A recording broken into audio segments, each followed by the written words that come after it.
But first, let's begin with that breaking news from overnight. President-elect Trump is turning to loyal members of Congress and governors as he fills out his second administration. Senator Marco Rubio joins the growing list of potential cabinet members as he's expected to be nominated as the next Secretary of State. That pick coming hours after the president-elect tapped Congressman Mike Waltz for the National Security Advisor role. We have team coverage on the Trump transition this morning. Let's start with NewsNation's Brooke Schaefer with more on the newest administration picks here. Brooke, good morning to you. What do these latest choices bring to the table? Markie, good morning to you as well. The president-elect on the campaign trail promised, among other things, border security, a quick end to wars, and a hardline stance on China. His cabinet picks so far, Trump's first steps at delivering on those promises. Overnight, as you mentioned, we learned Mr. Trump's expected to nominate Florida Senator Marco Rubio as his Secretary of State. That's according to two sources with knowledge of the matter.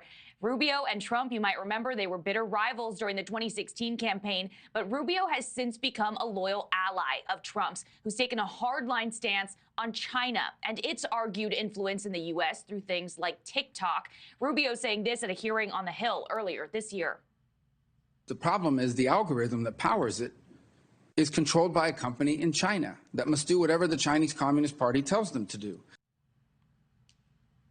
Now, Rubio could be joined on Trump's cabinet by fellow so-called China hawk, combat-decorated Green Beret Florida Rep Mike Waltz, according to a source. Other names on the list this morning, you can see there, Elise Stefanik tapped as UN ambassador. She is a staunch supporter of Israel and is reportedly meeting with Israel's president today during a visit to D.C. Stephen Miller will return to the Trump White House, this time nominated as Deputy Chief of Staff for Policy. And Tom Homan, who we reported will be border czar, will be in charge of Trump's proposal for mass deportations.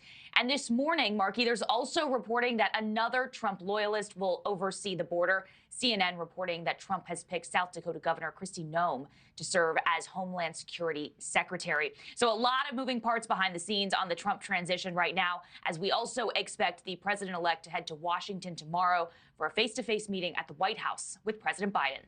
Markie? Yeah, that's going to be interesting, to say the least. Brooke Schaefer, thank you so much. Thanks for watching, everybody. Go to joinnn.com to find NewsNation on your television provider. Also, don't forget to click that red subscribe button below to get more of NewsNation's fact-driven, unbiased coverage.